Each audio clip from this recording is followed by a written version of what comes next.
Welcome back to the Prosperity with Purpose podcast. I'm Jessica Heffley, and we are having a blast in the Prosperity with Purpose mentorship where we are breaking down these things even further. And you get a coach. You get a coach to personally help you work through, ask the questions, help you have this breakthrough even deeper to the next level. We're going to give you lots to think about today, lots to chew on, lots to help you have that freedom. But in that mentorship is where you're at, jessicaheffley.com/grow to get signed up. We're starting with an exercise today.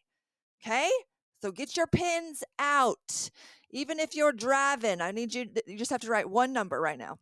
What I want you to, we're going to unpack last week's episode, but first of all, I want you to write down what is your dream annual income in your business, like your dream income. Like you're not gonna have to tell me this. You don't have to tell anybody this. You may be scared or embarrassed or whatever, but what is your like biggest possible thing that you can dream of as being your yearly income in your business? Write it down. Don't not write it down. Literally write it down. Pull over on the side of the road if you're driving. If you're in the middle of making dinner, get out that scratch piece of paper and pencil, write it on a napkin. I don't care, but physically write it down. And as you are doing that, I'm going to unpack last week's episode. Okay, so last week, if you're just jumping in, we're on a three to four part series. Not sure how long we're going to do it on money mindset. And last week, we really explored this concept of neutrality around money. We often have such heightened emotions about what we believe about it, about what we believe about ourselves, about what we believe about other people based on how the amount of income that they have or don't have, or what they want or don't want, or what they like or don't like. There's just a lot of judgment, which we're going to do a little bit of story work that really goes back to our background, because most people don't even know that they have a money mindset issue. Like I just put on my Instagram that I was going to be recording some podcast episodes, letting people kind of give me their opinion on their insight on what area they'd like me to talk about to help them have breakthrough. And I realized, like, me saying money mindset, mindset. Just pinched my nose. I don't know why I did that. Okay, so me saying that, most people don't even realize they have a money issue. They feel so valid in their feelings or in their stance, or they've never engaged with their past story of why they believe the way they do or why they act the way they do. So they're just coasting through life and staying about the same. But we ain't about staying about the same on this episode. We're about breaking through, going to the next level of healing, wholeness, and wealth. So we're going to get really curious. Make sure you've written down that number. Haven't forgot about it. We're going to come back to in a minute. Your dream income. Okay, but so for me, what started so much of my study on abundance, working through my money mindset, finding growth around all of these things. So I can't say this enough, and I guess I could just keep saying it, but I want to help you have an experience with it. That really, thoughts are everything. The way that you think will generate more money or more scarcity in your life. Okay, I can tell you strategy all day long. I can tell you the exact things to do to grow your business, but every single person's dynamic is different.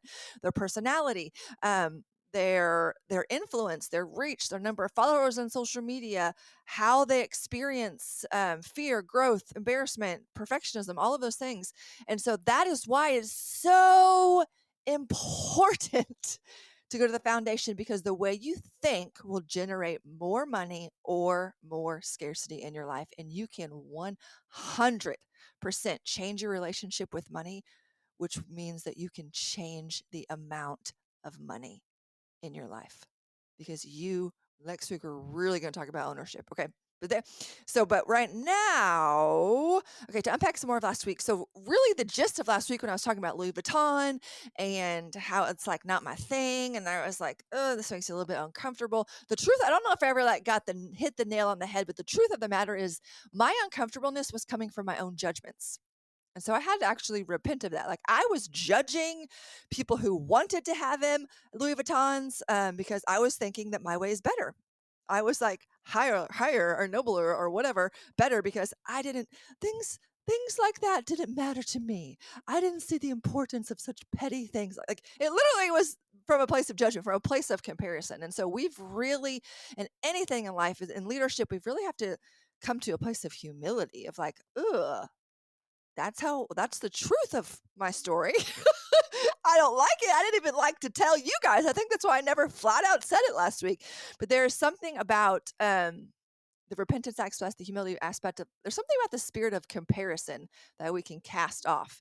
Because when we are comparing ourselves to other people, that means we are either thinking that we're better than them or we're thinking we're worse than them. And so either comparison is always leaving somebody in this hierarchy of better or worse, which gets away from the neutrality that we're trying to get back to around money, taking the emotions out of it and be able to look at it objectively and with curiosity. So anyways, some things that really helped me start to discover is when because again, most people do not know their money story, but what will help you uncover it is why you get to notice why you really want things you want in life when it comes to money. Like there's certain things in your life that you're like, I want that. I want that. Like I desperately want that. That is something that is important to me. I want that. Or you'll start to notice things in your life of that I want nothing to do with that. I want nothing to do with that person. I want nothing to do with this object. I want nothing to do with this. Okay, those are some ways that you can start to notice there's something in your story. That's always an invitation. I call those invitations to bring before the Lord, invitations for the Holy Spirit. When you are noticing such strong feelings or noticing you can't stop thinking about a certain thing, like, okay, what is this to unpack? So years ago, what started all this is I was in a life coaching session with my first life coach that I had hired because my life was kind of feeling stagnant and stuck, and I thought it was my company's fault. I thought it was my husband's fault. I thought it was my friend's fault. I thought it was everybody else. I was ready to change. And so much, it just broke free a lot of things. But anyways, one of the stories I was talking about with my life coach is I said something like, I don't want my kids to be spoiled. And he was like, huh, what do you mean? Tell me more about that. Help me understand what you mean when you said that. And I was like, yeah, we'll probably be able to afford to buy our children a car or pay for their college, which both were things that my parents could not afford, or they chose not to spend there's a whole, I don't like to say can't afford because there's a whole nother thing around that. But anyways, so he helped me discover, he was like, well, why would your children be spoiled if you had the means and you bought them a vehicle? And I was like, I just don't want them to be like spoiled. And he helped me see excuse me, the meaning I had attached to people who could, when I was a child, people who could buy themselves, who bought their children cars. I viewed them as spoiled. I made the judgment, the agreement as a young child that if any parent bought their child a car, that meant that they were spoiled little brats. And that was so interesting because here I was in a different dynamic as an adult, desperately wanting my children to not be spoiled little brats. And the only thing that I could equate to spoiled little brats is if their parents bought them a car, that meant they were spoiled little brats. And so I got to then choose if that's still the story I wanted to believe, I got to decide if that's how I want to move forward, or if I had choices, or if spoiled little brats could mean something else besides someone. And he was like, well, what makes someone not spoiled? And we got to the root of it, and it's just being really, really grateful. Like not a sense of entitlement, but a sense of gratitude. And so we got back to like, well, how then when we know we want to do better with our kids or somebody else, or even with our business. This is so fascinating when I coach a lot of people, but they're like, okay, well, tell me exactly what to do to make my children grateful children. Like, tell me the exact steps of the actionable things that I have to do in order to fix this. When it was like, you just model it.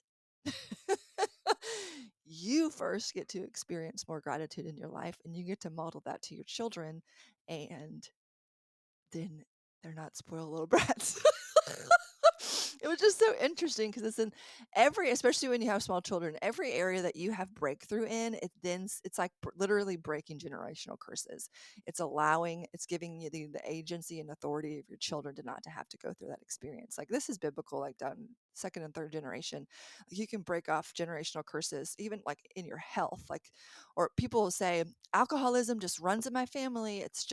And I'm like, no, what ran in your family was possibly depression or unable to process thoughts or something else on a much deeper level. And when you find freedom in that, that breaks them free from that curse. It's a really fascinating topic to study. But anyways, so what are some of the reasons I want you to unpack some of your story. What are some of the things that you're noticing that's coming up that's weird for you around money? So, another example, I've done a lot of money mindset work, but just last week on the episode, I realized that the Louis Vuitton thing was really bothering me. And so that I viewed as an invitation for something, bring to before the Lord, an invitation for something to explore within me. It wasn't somebody else's problem or somebody else making me feel this way. It was me. And I got to then explore my story, my judgments, my decisions, my agreements that I had made with that brand or those people who liked that brand or whatever. And so you get to do the same.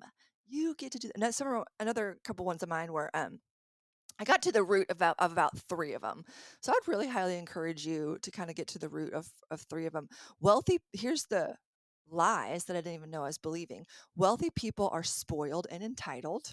Number two, hard work with your hands builds character. And number three, wealthy people are taking money away from poor people. These are fascinating. And then these are just my story. And because I was finding I grew up lower middle class. And so when I started to work in network marketing and make a seven-figure yearly income, like it was like I was betraying something like to my core, to my roots. It felt wrong. And I had to really, really, really unpack that. And that may be what's keeping you from getting to the next level in your income because you feel like you are literally betraying your roots, betraying where you grew up, betraying who you came from, betraying your blood.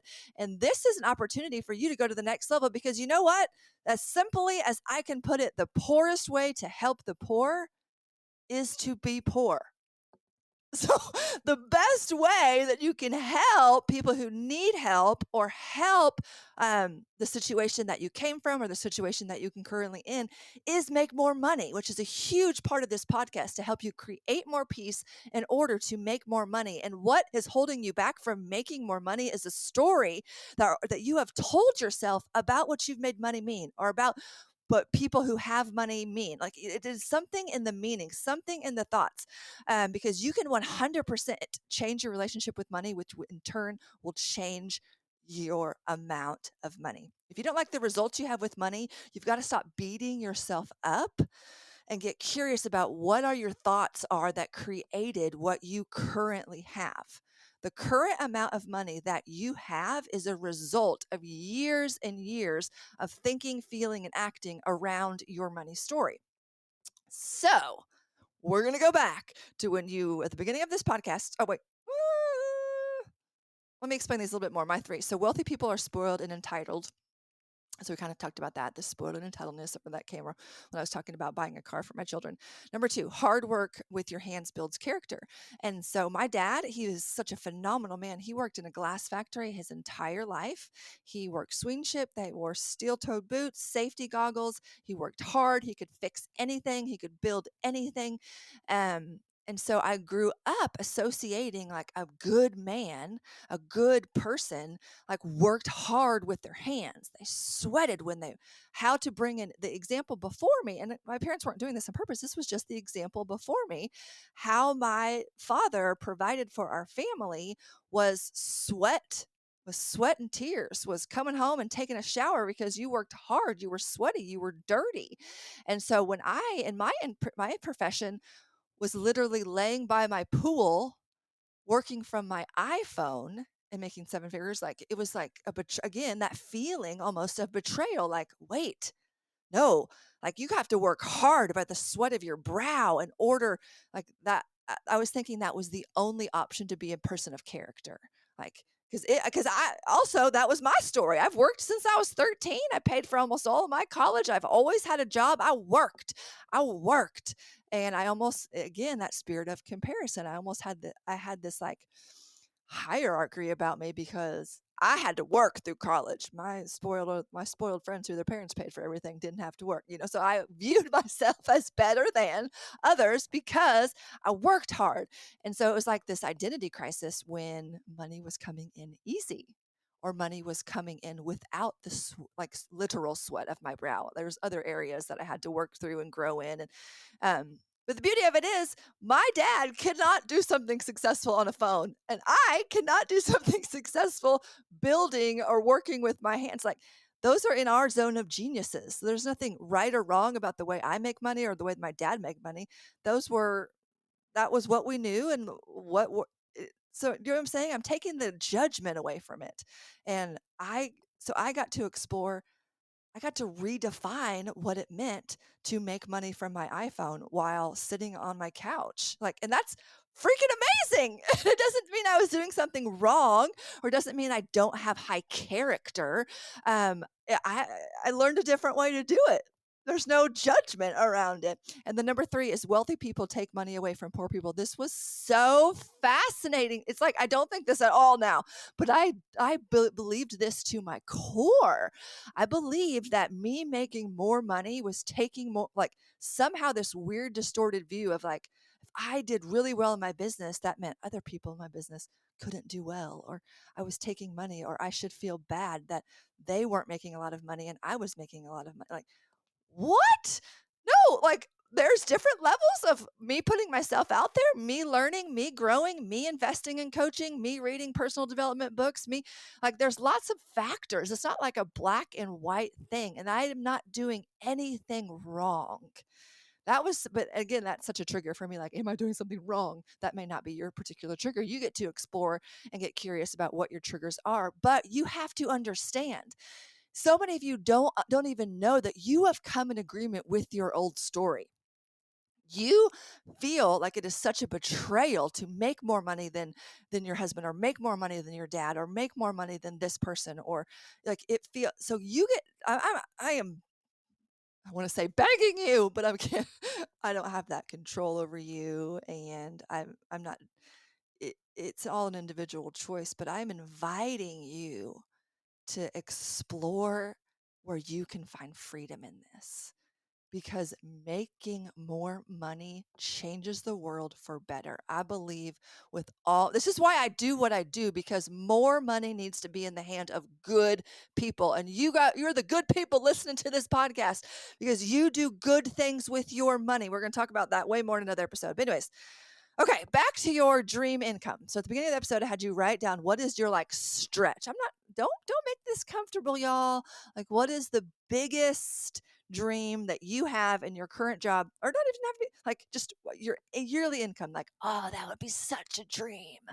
That would be so. Oh, I don't know if I could do it, but that's like my dream. Okay, so you've written that number down, correct? Right. Great. Now get your pen back out. I'm just gonna have you do one more thing is I want you to look at that number and I want you to scratch it out and double it and write the double E number next to it. Yes. I want you to take that number that was so scary and so big and so may have appeared to be so out of reach. And I want you to scratch it out and I want you to double it. Woo! What's coming up for you right now? Your first goal was already a stretch. And now double it? Yes, double it. You will not make more money than what you believe is possible for you. It's time to start allowing the expansiveness of possibility. Sorry, y'all, like I'm like in my closet and the sun is shining in my eyes. If you're watching this on YouTube, it's like blaring at me. I can barely see my notes, but that's okay because we're just going by the seat of our pants. I think the Holy Spirit works that way. Okay, so you're being open to the possibility of more income is a great first step. So many of us are closed-minded. This is the amount of money that we have made for the last 5 years, and it's going down a little bit each year, or I get a 1% raise each year, and that's what I'm going to do until I die. Take those blinders off. Look at that number for a moment, that doubly number. You get to then how does that make you feel inside? We're going to have the gamut. Like I wish I could like have a one-on-one conversation with you right now. Like for some of you, you're like, heck yeah, let's go, game on. This is fun. This is exciting. Some of you are like, oh my word, Jessica is crazy. That number is impossible. Okay, so let's take away the judgment on whatever your reaction is to doubling that number and just look at it. Just with a mustard seed of possibility, look at that number. This saying, your body won't go where your mind has never been. It's a great. Okay, so I have my concealed carry license, so I can carry a firearm. But in the class, it's a really great class. In order to do that in the state of Arkansas, anyways, you have to go through this class where it's very much about situational awareness, learning about the gun, getting very familiar with it. You have to practice. You have to unload it, load it. You have to they test you. You have a written test, and you have to go out to the range and actually use your firearm. Like that's a great program. I think it's very smart, very wise. But one of the things they teach you in situational awareness is you have to think about a situation before it happens.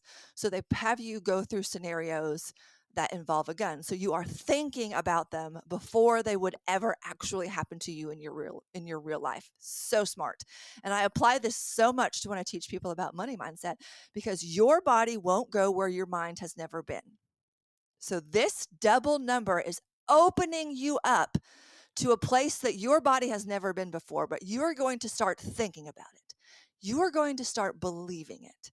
You are going to start being open to the possibility of it. Okay. You also get to be honest. So much about growth of what I teach is about being honest. So if you're not like gung ho, yay, let's go, if you're having a little bit of a freak out moment or some fear or some doubt or even some embarrassment or some like feelings of, well, that number, yeah, well, that sounds great, but how the heck am I ever going to do that? Or I'm going to have to hire some people to get to that number, and that feels horrible right now. Like, whatever it is, I am never encouraging you to doubt your reality, but I'm encouraging you to be honest with it, journal about it, write it down, um, put all those fears out on the paper. But I'm also asking you to cling to an ounce of hope, to cling to the openness of possibility, because there literally is no ceiling on the amount of money you can make. And you may be in a 9 to 5 job right now and you may be thinking, no, because there is always possibilities on the side, additional things. I believe in supernatural um, relationships, connections, downloads, ideas, things that come when you are partnering with hope and faith and possibility, instead of when you're hoping with doubt, fear, scarcity, death. Because dead things don't grow, right? Dead things shrivel, dead things get smaller, dead things don't get bigger.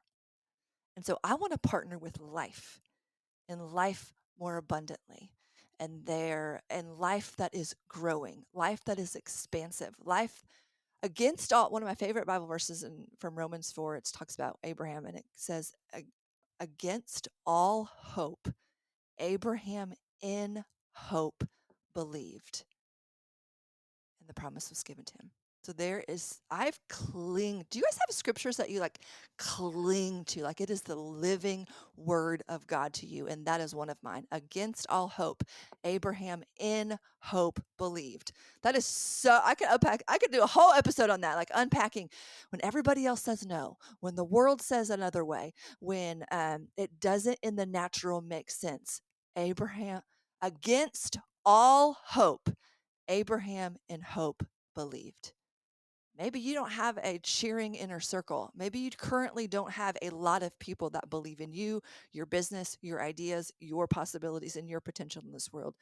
But against all hope, Sarah, Amanda, Melissa, whatever your name is, against all hope, Jessica believed.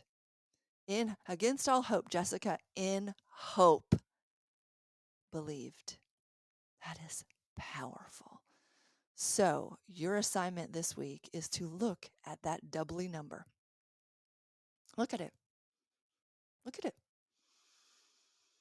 Look at it. Think about it. Be prayerful to it. You could do so. Have fun with it. Like, okay, let's just be. It may seem impossible, or it may seem hard, or it may seem whatever right now, but let's go ahead and plan it out. Your body won't go where your mind has already been. So here's a fun thing. I don't know what number you wrote down. Go ahead and make a plan of what you will do with that money once you make that much. Make a plan. How much are you going to give out of that? What percentage are you going to give? Where are you going to pay down debt? Where are you going to invest in more streams of income? Where are you going to buy a lake house? Where are you going to do something fun for your children? Where are you going to, how much are you going to spend on help making that dream happen? Make a plan. Your body won't go where your mind has been. Why not? Let yourself dream. Let yourself go there. Let yourself be open to the possibility. Cling to hope. So last week, we really built on this concept of neutrality around money, lowering the emotions around money. This week, we got really curious about maybe what of our stories or our agreements, our hangups, what we have about money, about amounts of money, all of those things, whatever your story is. But then also clinging to the hope and the possibility of an income that is so much larger than it is right now. Okay? Okay? So you'll have fun clinging to hope. Come back next week, and we're really going to talk about ownership around money, because I want to empower you that the ability to change your amount of money, the ability to change your life, like empower you with the ownership that you actually have around that. So many people feel like that's out of their control. There is specific ownership things that and thoughts that you can have around that will change your results with money. I'm so proud for y'all for being here. Like this is big.